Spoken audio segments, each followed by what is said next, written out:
மான்வி ஜூயினோட அப்பா இங்கதான் இருக்காருன்னு சொல்லி ஏமாத்தி ஹீரோவை கூப்பிட்டுறான். ஹீரோவும் ஏமாந்து வந்தோடனே ஹீரோவை லாக் பண்ணி வச்சிடறான். அதுக்கப்புறமா டோஷிக் கால் பண்ணி ஹீரோ மாட்டிக்கிட்டான், உனக்கு என்ன வேணுமோ வந்து பண்ணிக்கோன்னு சொல்லிடுறான். உடனே டோஷிக்கும் அவசரமா அந்த இடத்த நோக்கி வந்துட்டு இருக்கான். மான்வி நினைச்ச மாதிரி எல்லாம் போயிட்டு இருக்குன்னு நினைக்கும் போது அந்த இடத்துக்கு லீ, பார்க், ரோஸ் 3 பேரும் வந்துடுறாங்க. வந்த 3 பேரும் மான்வி கூட சண்டை போடுறாங்க. அப்ப நடுவுல ரோஸ் மட்டும் கீழே போய் பாக்குறா. ஹீரோ மாட்டி இருக்கிறது அவளுக்கு தெரியுது. உடனே அவளோட பவரை யூஸ் பண்ணி ஹீரோ மட்டும் இல்ல அங்க இருக்கிற மத்த எல்லா கைதிங்களையும் ரிலீஸ் பண்ணி விட்டுறா. எல்லாரும் விட்டா போதுன்னு சொல்லிட்டு ஓடிடுறாங்க. ஆனா ஜூயினோட அப்பா மட்டும் முடியாம அங்கேயே படுத்துட்டு இருக்காரு. ஹீரோ போயிட்டு அவருக்கு ஹெல்ப் பண்றான். அதுக்கப்புறமா அவனும் போயிட்டு மான்வி கூட சண்டை போடுறான். இவங்க 4 பேரும் மான்வி கூட சண்டை போடுறாங்க. ஆனா மான்விக்கு இவங்க கூட சண்டை போடுறது பிடிக்கல, அந்த இடத்த விட்டு போயிடுறான். இந்த சண்டையில ஹீரோக்கு அடிபட்டுருது. அப்பதான் ரோஸும் கவனிக்கிறா ஹீரோக்கு அடிபட்ட எந்த காயமே சரியாகல. என்ன இதுன்னு கத்திட்டு இருக்கும் போது ஜூயினோட அப்பா அவரா வந்து, நான் தான் ஜூன் டாங் இல்ல, உங்களை நான் தான் பாதுகாத்துட்டு இருந்தேன்னு ஹீரோ கிட்ட இன்ட்ரடியூஸ் பண்ணிக்கிறான். ஹீரோக்கும் ஜூயினோட அப்பா இவருன்னு தெரிஞ்ச உடனே ரொம்ப சந்தோஷப்படுறான். ஜூயின மேன்ஷன்ல ஹீரோ எங்க போனான்னு தெரியலன்னு ரொம்ப பதட்டத்துல இருக்கா. அப்ப ஹீரோ வந்த உடனே பின்னாடி இவரோட அப்பா வரத்தையும் பார்த்து ரொம்பவே ஷாக் ஆயிடுறா. ஹீரோவும் கொஞ்ச நேரம் நீங்க தனியா பேசுங்கன்னு அந்த இடத்த விட்டு போயிடுறான். ஆனாலும் ஜூயினுக்கு ரொம்பவே கோவந்துருது. என்னையும் அம்மாவையும் தனியா விட்டுட்டு போயிட்டீங்களே, எதுக்காக இப்ப வந்தீங்க, நான் உயிரோட இருக்குன்னு பார்க்க வந்தீங்களா, தயவு செஞ்சு மூஞ்சிலே முழிக்காதீங்கன்னு கத்தி விட்டுறா. ஜூயினோட அப்பாவும் எவ்வளவு சொல்றாரு, இல்ல நான் விட்டுட்டு போகலன்னு. ஆனா ஜூயின் அதை கேட்காம கோவமா ஹீரோட்ட போய் கத்த ஆரம்பிச்சிடறா. நான் உங்ககிட்ட கேட்டு நான் என்னோட அப்பாவை காணோம் கண்டுபிடிச்சு கொடுன்னு, எதுக்கு தேவையில்லாத வேலையெல்லாம் பண்றேன்னு கேட்கறா. அதுக்கு ஹீரோவும், உன் அப்பான்னு சொல்லிட்டு நான் ஒன்னும் கண்டுபிடிக்கல, இந்த மேன்ஷனை பல வருஷமா அவர் தான் பார்த்துட்டு இருந்தாரு, அவர் காணுன்றதே மனசு உறுத்திக்கிட்டே இருந்தது, அதனால தான் நான் கண்டுபிடிச்சேன், நீ இவ்வளவு கோவம்லாம் படுற, கொஞ்சம் சமாதானமா இருன்னு சொல்லி பாக்குறான். ஆனா அதுக்கு ஜூயினை ஒத்துக்கவே மாட்டிக்கிறா. ரொம்ப கோவத்துல அவளோட ரூம்கே போயிடுறா. ரோஸுக்கு ஹீரோ எடுத்த எந்த முடிவுமே தெரியாது. லீயும் பார்க்கும் ஹீரோ எடுத்த முடிவை பத்தி சொல்றாங்க. அப்ப கேட்மேன் அந்த இடத்துக்கு வரான். நம்ம எதனா பண்ணி ஹீரோக்கு ஹெல்ப் பண்ணலாமான்னு இவங்க கேட்கறாங்க. ஆனா கேட்மேன் இல்ல, அவன் ஒரு முடிவு எடுத்துட்டான், அந்த முடிவுக்கு நம்ம ரெஸ்பெக்ட் பண்ணலாம், அவன் உயிரோட இருக்க போறது இன்னும் கொஞ்ச நாளைக்கு தான், அந்த கொஞ்ச நாளைக்கு அவனை நம்ம பத்திரமா பாத்துக்கலாம்னு முடிவு பண்ணிடுறாங்க. ஜூயினு கோச்சிட்டு போனதுனால ஜூயினோட அப்பாவை அவரோட ரூம்க்கு கூட்டிட்டு போய் ஹீரோ தான் விடுறான். அதுக்கப்புறமா இத்தனை வருஷமா மேன்ஷனை பாத்துக்கிறதுக்காக தேங்க்ஸ் பண்றான். ஜூயினோட அப்பாவும் திரும்பி தேங்க்ஸ் பண்றாரு. காரணம் உங்களால தான் திரும்பி என்னோட பொண்ணை என்னால் பார்க்க முடிஞ்சது, இத்தனை வருஷமா நான் அந்த இடத்த மாட்டிக்கிட்டேன். டோஷிக்கு மான்வி சொன்ன இடத்த போய் பாக்குறான். அந்த இடத்த பார்த்தே டோஷிக்கு ரொம்பவே பயம் வந்துருது. அதே பயத்தோட மான்விக்கு கால் பண்ணி, நீ சொன்ன இடத்துக்கு நான் போய் பார்த்தேன், அங்க என்ன வேலை பண்ணிட்டு இருக்க, எந்த வேலையும் நீ உருப்படியா பண்ண மாட்டியா, எதுக்கு இந்த தப்பான வேலையெல்லாம் பண்றேன்னு கத்த ஆரம்பிச்சிடறான். மான்விக்கு கோவம் வந்துடுது. இங்க பாரு, ஹீரோட ரத்தத்தை பத்தி மட்டும் தானே நீ கேட்ட, அதை பத்தி மட்டும் பேசு, மத்தத்தை பத்திலாம் நீ பேசாத, நான் உனக்கு ரெடி பண்ணிட்டு நான் உனக்கு கூப்பிடுறேன், இப்போதைக்கு போனை வைன்னு கத்திடுறான். அடுத்த நாள் காலையில ஜூயினோட அப்பா கார்டன்ல வெயிட் பண்ணிட்டு இருக்காரு. அப்ப அந்த இடத்துக்கு வந்த ஹீரோவும், என்ன ஆச்சு, எப்படி நீங்க இங்க வந்து போனீங்கன்ற விஷயத்த விசாரிக்கிறான். இவங்க பேச ஆரம்பிக்கும் போது ஜூயினும் எதேச்சியா அந்த பக்கம் வந்துடுறா. இவங்க பேசுறது எல்லாத்தையுமே கவனிக்க ஆரம்பிக்கிறா. அந்த பட்ஜெட் லேடியும் டெய்லர் ஷாப் ஆளும் சொன்ன மாதிரி இந்த ஏரியாவை ஃபுல்லாவே ரீடெவலப்மெண்ட் பண்ணலான்னு அப்ப ஸ்டார்ட் பண்ணியிருக்காங்க. ஆனா ஜூயினோட அப்பா ஹீரோக்கு பண்ண ப்ராமிஸ்னால இந்த மேன்ஷனை கண்டிப்பா விற்க கூடாதுன்னு ரொம்ப உறுதியா இருக்காரு. ஆனால் நெய்பர்ஹுட்ல இருக்கவங்க எல்லாருமே சேர்ந்து அவர் ரொம்ப மோசமா பேசுறாங்க. அவருக்கு ஒரு பாயிண்ட்ல நம்ம வித்துடலாமான்ற மாதிரி டைலமா வந்தாலும் ப்ராமிஸ் பண்ணிட்டோம், எப்படின்னா இந்த ப்ராமிஸை காப்பாற்றணும் உறுதியா இருக்க ட்ரை பண்றாரு. இவர் இப்படி தொல்லை பண்ற முதல் ஆளே மான்வி தான். மான்வியும் எவ்வளோ கேட்டு பாக்குறான், ஆனா இவர் ஒத்துக்கல. அதனால திடீர்னு வீட்டுக்கு வந்து இவர் அட்டாக் பண்ணிட்டு குடிச்சிட்டாருன்ற மாதிரி நாடகம் நடத்தி கார்ல நைஸா அந்த ஜெயிலுக்கு கூட்டிட்டு போயிடுறான். அந்த இடத்துலயும் போய் அடிச்சு வச்சிடறான். அந்த ஜெயில நான் மாட்டிக்கிட்டு இருந்த ஒரு செகண்டும் என் பொண்ணை பத்தி தான் நான் நினைச்சேன், அவளை தனியா விட்டுட்டு வந்துட்டேன், அவள் எவ்வளவு கஷ்டப்பட்டிருப்பா என்னை விட்டுட்டுன்னு ரொம்பவே ஃபீல் பண்ணன்னு ரொம்ப அழுகுறாரு. இது எல்லாத்தையுமே ஜூயின் கேட்டு அவளும் அழுவ ஆரம்பிச்சிடுறா. அதுக்கப்புறமா அவளாவே போயிட்டு அவளோட அப்பா கிட்ட தனியா பேசுறா. பேசும்போது அழுது 2 பேரும் ஒன்னா சேர்ந்துடுறாங்க. இன்னொரு பக்கம் ஹேவுன் இந்த மேன்ஷனை எப்படி பிளான் பண்ணி வாங்கலான்றதுல மும்முரமா இருக்கா. அவ இன்வெஸ்ட்மெண்ட் எல்லாத்தையுமே திருப்பி கேட்கறான்ற விஷயம் இப்பதான் டோஷிக்கு தெரிய வருது. உடனே அவனும் போயிட்டு மீட் பண்ணி ஹேவுன் கிட்ட, எப்படி ஜெய்ஜோன் இப்பதானே மேன்ஷன் ஓபன் பண்ணா, அதுக்குள்ள அவளுக்கு எப்படி கெஸ்ட் எல்லாம் வருவாங்க, அவ காசு கட்டுவா, இப்படி ஒரு கண்டிஷனை நீ போட்டிருக்கன்னு கேட்கறான். ஆனா அதுக்கு ஹேவுன் ரொம்ப கூலாவே, நான் ஆல்ரெடி அவகிட்ட பேசிட்டேன், அவளும் இதுக்கு ஓகேன்னு சொல்லிட்டா, எங்க 2 பேருக்குள்ள ஆல்ரெடி எல்லா விஷயமும் செட்டில் ஆயிடுச்சு, நீ எல்லாம் தேவையில்லாம கவலைப்படுற, நீ இந்த மாதிரி விஷயத்துல நடுவில் வந்துனா அப்புறமா நம்ம 2 பேரும் பண்ணிருக்க மத்த இன்வெஸ்ட்மெண்ட் எல்லாத்தையுமே நான் திரும்பி எடுக்க வேண்டியதா இருக்கும்னு மிரட்டிடுறா. இதனால டோஷிக்காலும் எதுவும் பேச முடியல. ஹீரோ கார்டன்ல அந்த மரத்துக்கிட்ட நின்று ஜூயின் கூட நடந்த விஷயம் எல்லாத்தையுமே யோசிச்சு சந்தோஷப்பட்டுட்டு இருக்கான். அப்ப கரெக்டா அந்த இடத்துக்கு அந்த ஜூயினும், ரொம்பவே தேங்க்ஸ், ஒன்னால தான் என்னோட அப்பா திரும்பி எனக்கு கிடைச்சிட்டாரு, அவர்கிட்ட பேசினேன், எல்லா விஷயத்தையுமே சொன்னாரு, நான் இப்ப ரொம்பவே சந்தோஷத்துல இருக்கேன், அந்த சந்தோஷத்துக்கான காரணம் நீ தான் என்னோட அப்பாவை கூட்டிட்டு வந்திருக்க, நீ மனுஷன் ஆகிறதுக்கு என்னோட ரத்தத்தை குடிக்கணும்னு சொன்னியே, எப்ப என்னோட ரத்தத்தை குடிக்க போறேன்னு கேட்கறா. இல்ல உன்னோட ரத்தம்லாம் எனக்கு வேணாம், நான் உன்னை ப்ரொடெக்ட் பண்ணணும்னு நினைக்கிறேன்னு சொல்றான். ஆனா அதுக்கு ஜூயினோ, ஏன் மனுஷன் ஆயிட்டா அவனால ப்ரொடெக்ட் பண்ண முடியாதான்னு கேட்கறா. நீ ஆபத்தில் இருக்கும் போது இந்த ஸ்கார் மூலியமா தான் நீ ஆபத்தில் இருக்கன்றது எனக்கு தெரிய வரும். நான் ஒரு வேளை மனுஷன் ஆயிட்டா என்னால் அது கண்டுபிடிக்க முடியாது. அதனால தான் கொஞ்ச நாளைக்கு இந்த பிளானை தள்ளி போட்டிருக்கேன். நீ அதை பற்றிலாம் ரொம்ப யோசிக்காதன்னு ஜூயினை கன்ஃபியூஸ் பண்ணி விட்டுறான்.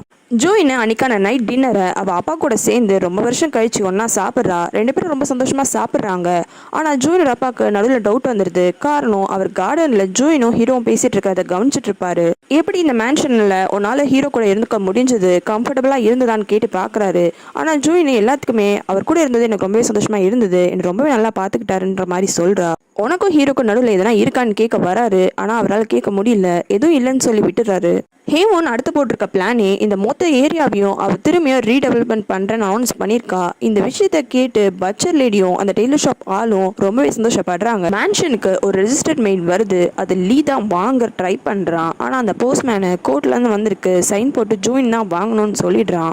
கோர்ட்லேருந்து வந்திருக்கா, என்ன பிரச்சனை பண்ணிட்டு வந்திருக்கேன்னு கேட்குறான். ஆனால் ஜூயின் சமாளிக்க ட்ரை பண்ணுறா. ஆனால் அந்த இடத்துக்கு ஹீரோவும் வந்ததுனால ஜூயினால் உண்மையை மறைக்க முடியல. ஹேவோனுக்கு இந்த மேன்ஷன் வேணுமா, அதனால தான் கோர்ட் நோட்டீஸ் அனுப்பிச்சிருக்கான்ற விஷயத்த சொல்கிறா. ஹீரோக்கும் கன்ஃபியூஷன் ஆயிடுது. எதனால் அவன் இந்த மாதிரி பிரச்சனை பண்ணுறான்னு கேட்குறான். வேம்பயர்ன்ற உண்மை அவளுக்கு தெரிஞ்சிடுச்சு. அதை வச்சு தான் மிரட்டுறா. இன்வெஸ்ட்மெண்ட்டை திரும்பி கொடுன்னு. நான் அதுக்கான ஸ்டெப்ஸ் தான் எடுத்துகிட்டு இருக்கேன், நீ கவலைப்படாத, நான் எதனா பண்ணி இந்த மேன்ஷனை காப்பாற்றிடுறேன்னு சொல்கிறா. என்னதான் ஜூயின் இப்படி சொன்னாலும் ஹீரோக்கு இது சரியா படல. அதனால உடனே ஹேவனுக்கு கால் பண்ணி உன்னை மீட் பண்ணணும்னு சொல்கிறான். ஹேவன் ஆசைப்பட்டது இதுக்காக தான். ஹீரோ வீட்டுக்கு போயிட்டு எனக்காக தான் இந்த மாதிரிலாம் நீ பண்ணுறனா, தயவு செஞ்சு இந்த விஷயத்தை நிறுத்திடு, நான் வேணா அந்த மேன்ஷனை விட்டு போயிடுறேன்னு சொல்கிறான். அதுக்கு ஹேவனும் உனக்கு இன்னுமா புரியல, எனக்கு மேன்ஷனும் வேணும் நீயும் வேணும், நம்ம ரெண்டு பேருக்கும் நடுவில் இருக்கிற பிரச்சனையே அந்த ஜூயின் தான். அவன் மட்டும் நம்மளுக்கு நடுவில் இருந்து போயிட்டானா நம்ம ரெண்டு பேரோட லவ் ஸ்டோரிக்கு ஒரு ஹாப்பி எண்டிங் வந்துடும் சொல்கிறா. இப்படி சொன்னாலே ஹீரோக்கு கோவம் வந்துடுது. உனக்கு இந்த மேன்ஷன் இல்லைனா இன்னொன்று ஒரு மேன்ஷன் கிடைக்கும், தயவு செஞ்சு இந்த மேன்ஷனை விட்டுடு. நீ சர்வசாதாரணமாக ஜூயின் அந்த மேன்ஷனை விட்டு வெளியில் போக சொல்கிற. ஆனால் இந்த மேன்ஷனை காப்பாற்றுறதுக்காக எத்தனையோ பேர் அவங்க உயிரை கூட தியாகம் பண்ணுறதுக்கு ரெடியாக இருந்திருக்காங்க. இப்போ தான் ஜூயினோட அப்பாவை பல வருஷம் கழித்து ஜூயினுக்கு கிடச்சிருக்காரு. அவளை இப்போ தான் கொஞ்சோண்டு சந்தோஷமாக இருக்க ஆரம்பிச்சிருக்கா.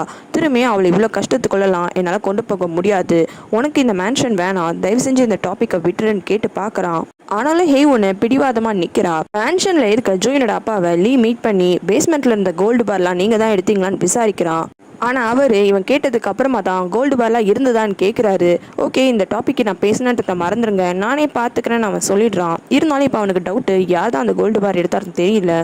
ஜோயினும் லாயர் ஆஃபீஸ்க்கு போகிறா. அங்கே போயிட்டு எதனா முடியுமான்னு ட்ரை பண்ணி பார்க்குறா. ஆனால் அவங்களும் இல்லை முடியாது, கண்டிப்பாக இன்வெஸ்ட்மெண்ட் நீங்கள் காசு திரும்பி கொடுத்து தான் ஆகணும், இல்லைனா நீங்கள் யார் இன்வெஸ்ட் பண்ணாங்களோ அவங்கள்ட்ட பேசி செட்டில் பண்ண பாருங்கன்னு ஐடியா தராங்க. அப்போ அவளுக்கு டோஷிக் கால் பண்ணி மீட் பண்ணணும்னு கூப்பிடுறான். இவளும் போய் மீட் பண்ணும்போது அப்போ தான் இவளுக்கு தெரிய வருது, இவளோட மொத்த இன்வெஸ்ட்மெண்ட் காசையுமே டோஷிக்கே பே பண்ணிட்டான். எனக்கு தெரியும் நீ கஷ்டத்தில் இருக்க, ஆனால் கண்டிப்பாக வந்து என்கிட்ட ஹெல்ப் கேட்கவே மாட்டேன். எனக்கு நீ ஹீரோ கூட அந்த வீட்டில் இருக்கிறது பிடிக்கல தான், ஆனால் எப்பவுமே நான் உன்னை பற்றி கேர் பண்ணுவேன். அதனால தான் நீ கஷ்டத்தில் இருக்கன்னு தெரிஞ்ச உடனே நான் மொத்த காசையும் பே பண்ணிட்டேன். நீ இதை வச்சு திரும்பி கன்ஃபியூஸ் பண்ணிக்காத, பத்திரமா இருக்க பாருன்னு சொல்கிறான். டோஷிக்கு அந்த மொத்த அமௌண்ட்டுமே பே பண்ணிட்டான்னு தெரிஞ்ச உடனே ஹேவனும் ரொம்ப கோவப்படுறா. வந்து டோஷிக்கை செமையாக கத்திட்டு, இந்த ஐடியா இல்லை, நான் என்கிட்ட வேறு ஐடியா இல்லைன்னு நினைக்கிறியா, நான் எத்தனையோ ஐடியா வச்சிருக்கேன்ட்டு போயிடுறா. அவளோட அடுத்த ஐடியாவா அந்த பட்ஜெட் ஷாப் லேடியும் அந்த டெய்லர் ஷாப் ஓனரையும் போய் மீட் பண்ணுறா. மீட் பண்ணிட்டு நான் தான் இந்த ஏரியாவில் ரீடெவலப்மெண்ட் ஒர்க்லாம் பண்ண போகிறேன்னு இன்ட்ரடியூஸ் பண்ணிக்கிறா. மேன்ஷனில் ஹீரோ துணிக்காய போட்டுட்டு இருக்கான். அப்போ அவனுக்கு ஃபுல்லாகவே மைண்டில் ஹீரோன்னு சொன்ன விஷயம் தான் ஓடிட்டே இருக்கு. திடீர்னு அவனுக்கு உடம்புக்கு ஏதோ ஆகுது, அங்கேயே தடுமாறுறான். அப்போ டக்குன்னு அந்த இடத்துக்கு ஜூயின் வந்துடுறா. அப்போதான் ஜூயினும் ஹீரோட கையில் இருக்கிற அந்த தழும்பு எல்லாத்தையும் பார்த்து என்னாச்சும் உனக்கு உடம்புக்குன்னு கேட்குறா. ஆனால் ஹீரோ அங்கேயே மயக்க போட்டுடுறான். அதுக்கப்புறமா ஹீரோட பேஸ்மெண்ட் ரூமுக்கு கூட்டிட்டு வந்துடுறா. லீயும் பார்க்கும் கூட இருக்காங்க. என்னால் தானே இவனுக்கு இந்த மாதிரி பிரச்சனைலாம் அப்படின்ட்டு கேட்டு பார்க்குறா. ஆனால் ரெண்டு பேருமே எங்களுக்கு தெரியாது, ஹீரோ கண்ணை முடிப்பான்ல, அப்போ நீயே அவன்கிட்ட விசாரிச்சுக்கோன்னு சொல்லிடுறாங்க. ஆனாலும் ஜூயினை ஓரளவுக்கு கண்டுபிடிச்சிடுறா. ஹீரோக்கு உடம்பு முடியாமல் போகுது, நம்ம சீக்கிரமாக அவனை நம்ம ரத்தத்தை குடிக்க சொல்லணும்னு முடிவு பண்ணிடுறா. ஹீரோவை பிடிச்சி தரேன்னு மான்வி டோஷிக் கூட டீல் போட்டிருப்பான். ஆனால் இவன் பிடிச்சி தரல. அதனால டோஷிக்கு கோவப்பட்டு இந்த டீலே வேணான்னு சொல்லிடுறான். அப்போ மான்வியும் உன்னால் தனியாலாம் போயிட்டு ஹீரோவை பிடிக்க முடியாது, நான் வேணா உனக்கு ஐடியா தரேன், ஒரு ஹாஃப் வேம்பர் எப்படி பிடிக்கிறதுன்னு. ஆனால் அதுக்கு முன்னாடி எதுக்காக உனக்கு ஒரு ஹாஃப் வேம்பரோட பிளட் வேணுன்ற விஷயத்த நீ சொல்லணும்னு கேட்குறான். டோஷிக்கும் இந்த காரணத்தினால உண்மையை சொல்லிடுறான். மான்வியும் அவன் சைட்ல இருந்து எப்படி ஒரு ஹாஃப் வேம்பரை கேப்சர் பண்றதுன்ற ஐடியாவை தரான். ஃபர்ஸ்ட் எபிசோட்ல பார்த்துருப்போம், ஹேசோன்னு ஒரு அம்பு பட்டு தான் இறந்து போயிருப்பா. அந்த அம்பு செய்யப்பட்டதே ஒரு பர்டிகுலர் டைப் ஆஃப் உட்டால தான். அதை எய்ம் பண்ணதும் ஹீரோ பார்த்து தான். அன்னைக்கு மட்டும் ஹீரோ மேலே அது பட்டிருந்தா ஹீரோ அன்னைக்கே செத்து போயிருப்பான். மான்வி இந்த விஷயத்த டோஷி கிட்ட சொல்றான். ஆனால் டோஷிக்கு அதே மெட்டீரியல்ல ஒரு கத்தியை செஞ்சு வச்சுக்கிறான். ஹீரோ மயக்கத்துல இருந்து ஏந்துக்கிறான். ஏந்தோடனே என்னென்னலாம் நடந்ததுன்னு யோசிச்சு பாக்குறான். அவனுக்கு உடம்புல அடிப்பட்ட விஷயமும் அவன் மயக்க போட்ட விஷயமும் கண்டிப்பா ஜூயினுக்கு தெரிஞ்சிருச்சு. அதனால கண்டிப்பா ஜூயின் எதுனா ஸ்டெப் எடுப்பான்னு அவன் புரிஞ்சுக்கிறான். அடுத்த நாள் காலையில ஹீரோ எப்படி இருக்கான்னு பாக்கிறதுக்காக ஜூயினும் பேஸ்மெண்ட்ல போய் பாக்குறா. அங்க ஹீரோ இல்ல. அதுக்கப்புறமா ஹீரோக்கு கால் பண்ணி பாக்குறா. அப்போ ஹீரோட போன் சுவிட்ச் ஆஃப்னு வருது. லீ கிட்டயும் பார்க்கு கிட்டயும் எங்க ஹீரோன்னு விசாரிக்கிறா. அவங்க ஃபர்ஸ்ட் மறைக்கிறாங்க. ஆனா லீயால ரொம்ப நேரத்துக்கு உண்மையை மறைக்க முடியல. அவன் உண்மை எல்லாத்தையுமே சொல்லிடுறான். ஹீரோ மனுஷன் ஆகணும்னா உடம்புல இருக்க மொத்த ரத்தத்தையும் உறிஞ்சு ஆகணும். ஆனா அப்படி உறிஞ்சா நீ இறந்து போயிடுவ. அவன் உயிரோடு இருக்கிறதுக்காக நீ சாகணும்னு அவன் விருப்பப்படல. அதனால தான் தனியாவே சாகலான்னு சொல்லிட்டு வீட்டை காலி பண்ணிட்டு போயிட்டான்ற விஷயத்த சொல்றான். இதை கீட்டோன்ல ஜூயினுக்கு ஒண்ணுமே புரியல. ஹீரோவை தேடி அப்படி தெருவில் ஓட ஆரம்பிக்கிறா. மறக்காம ரெட் லோட்டஸ் தமிழ் சேனலுக்கு சப்ஸ்கிரைப் பண்றேங்க. உங்களுக்கு வேற சீரிஸ் பார்க்கணும்னா கமெண்ட்ல சொல்லுங்க.